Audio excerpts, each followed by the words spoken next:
नमस्कार, आप देख रहे हैं इंडिया वॉइस का खास प्रोग्राम आज का अखबार। और आज के अखबार में भी हम आज जिक्र करेंगे आज की प्रमुख खबरों को।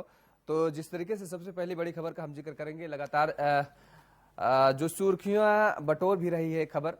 सबसे बड़ी बात है कि जो उपद्रव हुआ उत्तर प्रदेश में, और उत्तर प्रदेश में ही नहीं बल्कि दिल्ली जैसे शहर में, रांची में, तो ऐसी जगह, तमाम सारी जगह उपद्रव देखने को मिला है। दरअसल जुमे की नमाज के बाद जिस तरीके से एक बार फिर से ये पूरा नजारा सामने आया है, ऐसे में अब उत्तर प्रदेश की सरकार खासतौर पर इस पे सख्ती बरतती नजर आ रही है। दरअसल उत्तर प्रदेश के मुख्यमंत्री योगी आदित्यनाथ लगातार शुरुआती दौर से ही उन्होंने ये कह रखा था कि जीरो टॉलरेंस की नीति पर उनकी सरकार काम करेगी, और कानून व्यवस्था जिस मुद्दे को लेकर के वो उत्तर प्रदेश में 2017 में सत्ता पर काबिज हुई थी, सबसे बड़ा मुद्दा उस दौरान कानून व्यवस्था का ही था।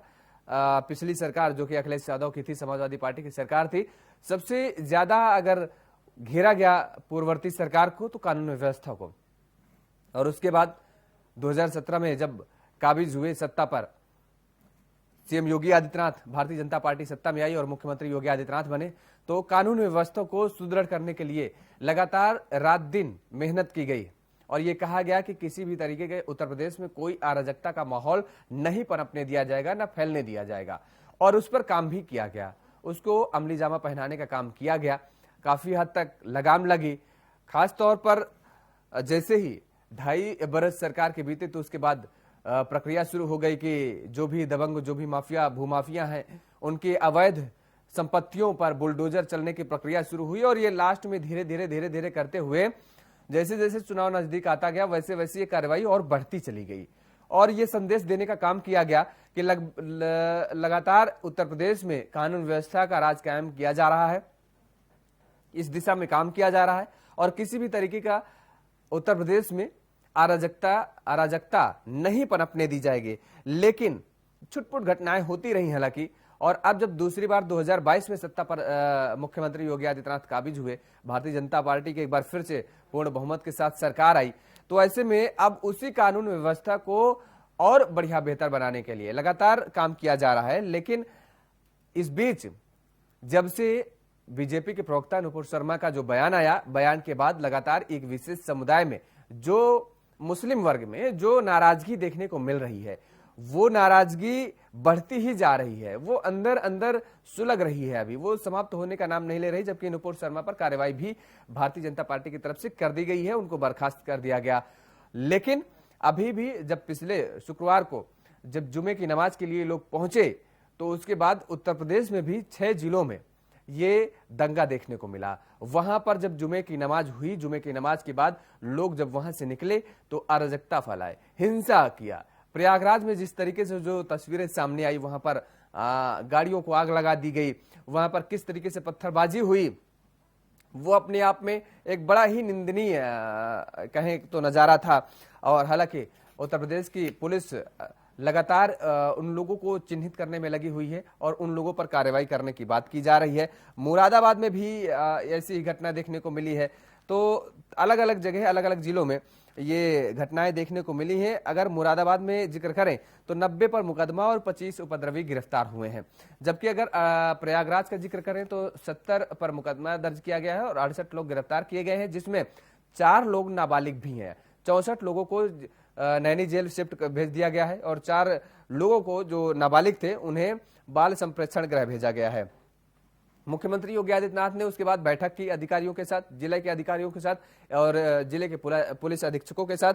उन्होंने कहा कि नाजीर बने कार्रवाई कोई सोच न सके माहौल बिगाड़ने की बात, यानी इतनी बड़ी कार्रवाई की जानी चाहिए कि नाजीर बननी चाहिए, फिर दोबारा कोई इस ओर सोचे नहीं कि उत्तर प्रदेश में माहौल बिगाड़ना है। खासतौर पर मोटा मोटा ये समझ लीजिए कि उत्तर प्रदेश में कानून व्यवस्था बनाने की पूरी कोशिश की जा रही है। और ये कहा जा रहा है, सीएम योगी की तरफ से कहा भी गया है कि जो शांति व्यवस्था कायम है ये आगे भी बरकरार रहनी चाहिए। ये वो जिलाधिकारियों और पुलिस अधीक्षकों के साथ बैठक के दौरान उन्होंने कहा।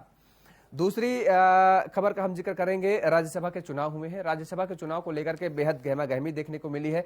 हरियाणा में खासतौर पर जिस तरीके से क्रॉस वोटिंग का मामला आया, उधर राजस्थान में क्रॉस वोटिंग का मामला आया। राजस्थान में भारतीय जनता पार्टी की विधायिका ने ही जो है कांग्रेस के पक्ष में मतदान कर दिया, जिससे वहां पर कांग्रेस के प्रत्याशी प्रमोद तिवारी की जीत हो गई है।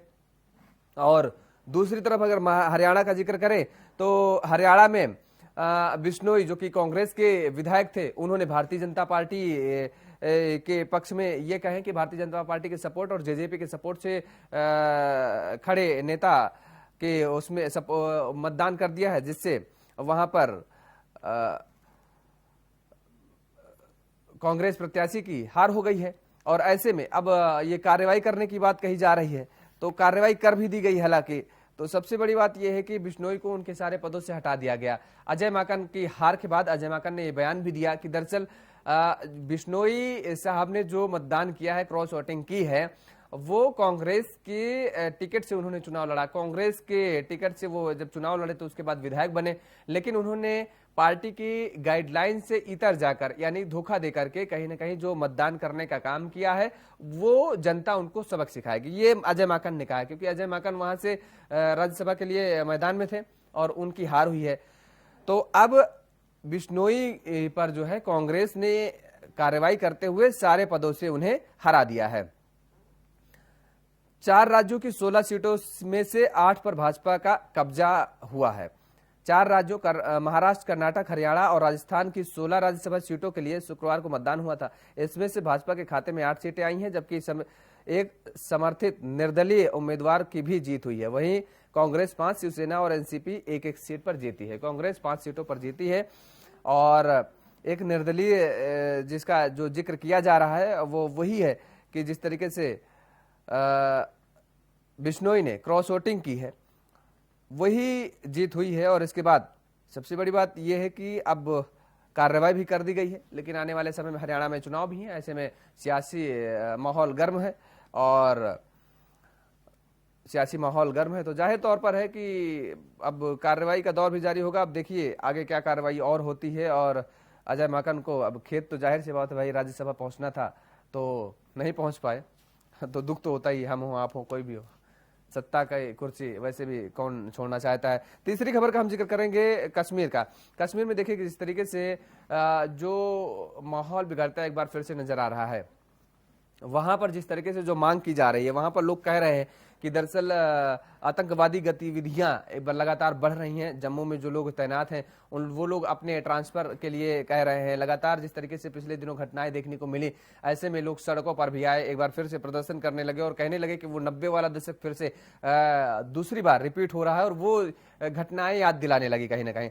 लेकिन इसी बीच एक खबर और सामने आई है। दरअसल कश्मीर में हत्याएं बढ़ी है, लेकिन बावजूद इसके पर्यटकों का जो वहां पर जाने का सिलसिला है उसमें कोई कमी नहीं देखने को मिली है, उसमें इजाफा हुआ है। और पर्यटकों की तरफ से जब ये पूछा गया कि दरअसल ये इतनी घटनाएं घट रही हैं और बावजूद इसके आप यहां पर आ रहे हैं, क्या कोई डर नहीं लगता, तो पर्यटकों की तरफ से साफ तौर पर यही ज्यादातर कहा गया है कि उन्हें कोई डर नहीं लग रहा है, यहां पर माहौल सब ठीक हो रहा है। यानी और आंकड़ा एक पेश किया गया है दैनिक भास्कर की तरफ से कि कौन पर्यटक किस महीने में कितने पर्यटक पहुंचे हैं और हत्याएं भी जो हुई हैं वो भी हम आपको बताएंगे। जून 2022 में 55,000 पर्यटक पहुंचे हैं और मई में 3,75,000, अप्रैल में 2,60,000, मार्च में 1,80,000, फरवरी में 1,05,000, जनवरी में 61,000 ये पर्यटक पहुंचे हैं। और जो जून में 55,000 पर्यटक पहुंचे हैं ये 11 तारीख तक है, 11 तारीख तक के आंकड़े हैं। 11 तारीख तक मतलब 55,000 अभी तक पर्यटक पहुंच चुके हैं। और हत्याओं का अगर जिक्र करें तो हत्याएं जो हुई 2018 में 36 नागरिकों की हत्या हुई, जिसमें मई महीने में 13, 2019 में 21 हत्याएं हुई, मई महीने में 6, 2020 में 11, मई महीने में 1 हत्या, 2021 में 7 नागरिकों की हत्या, मई में 2 हत्या, 2022 में 20 नागरिकों की हत्या और मई में 7 नागरिकों की हत्या। लगातार मई का हमने जिस तरीके से जिक्र किया था कि जो ताबड़तोड़ जो घटनाएं घटी, उसके बाद से लगातार विपक्ष भी केंद्र की सरकार पर सवाल उठाने लगा और ये कहने लगा कि दरअसल केंद्र इस ओर कोई ध्यान नहीं दे रही। हालांकि उसके बाद बैठकें की गई, बैठकों का दौर जारी रहा और बैठक करने के बाद ये कहा गया कि सभी की कड़ी नज़र यहाँ पर बनी हुई है और इसके साथ ही जो घटनाएं हैं उन पर अंकुश लगाने का काम किया जाएगा।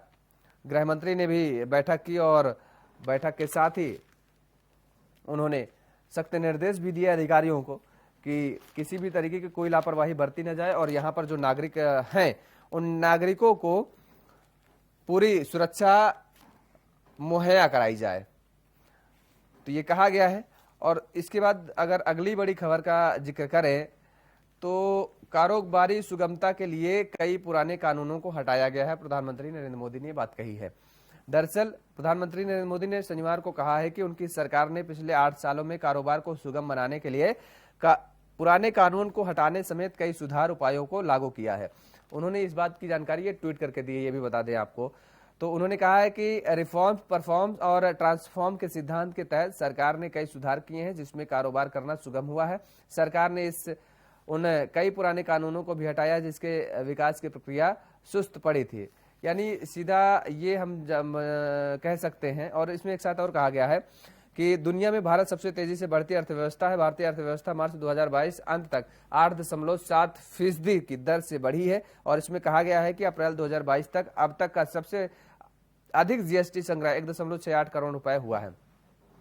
मोटा मोटी हम ये कह सकते हैं कि जिस तरीके से लगातार रोजगार को लेकर के या हम ये कह सकते हैं कारोबार को लेकर के जिस तरीके से केंद्र की सरकार लगातार प्रयत्नशील है और केंद्र की सरकार इस बात को कहती है कि छोटा से छोटा व्यक्ति भी अपना कारोबार की शुरुआत कर सकती है और उसके लिए सरकार लगातार सहयोग करने की कोशिश कर रही है। बड़ा से बड़ा व्यक्ति भी कारोबार को अपने बढ़ा सकता है, उसके लिए भी सरकार लगातार प्रयत्नशील है और सरकार हर संभव प्रयास करने के लिए जुटी हुई है। इतना ही नहीं, सरकार जो है विदेश से जो कारोबारी हैं उनको भी अपने देश में लाने की कोशिश कर रही है और लगातार जो कई कानून थे जिनको ये कहा जा रहा था कि दरअसल वो कहीं ना कहीं कारोबार के क्षेत्र में आगे बढ़ने की दिशा में वो अवरोध उत्पन्न करते हैं, यानी शिथिलता पैदा करते हैं, तो उन कानूनों को लेकर के अब प्रधानमंत्री नरेंद्र मोदी की तरफ से कहा गया है कि केंद्र सरकार ने उन कानूनों को खत्म करने की लगातार दिशा में है और रिफॉर्म, परफॉर्म और इसके साथ ही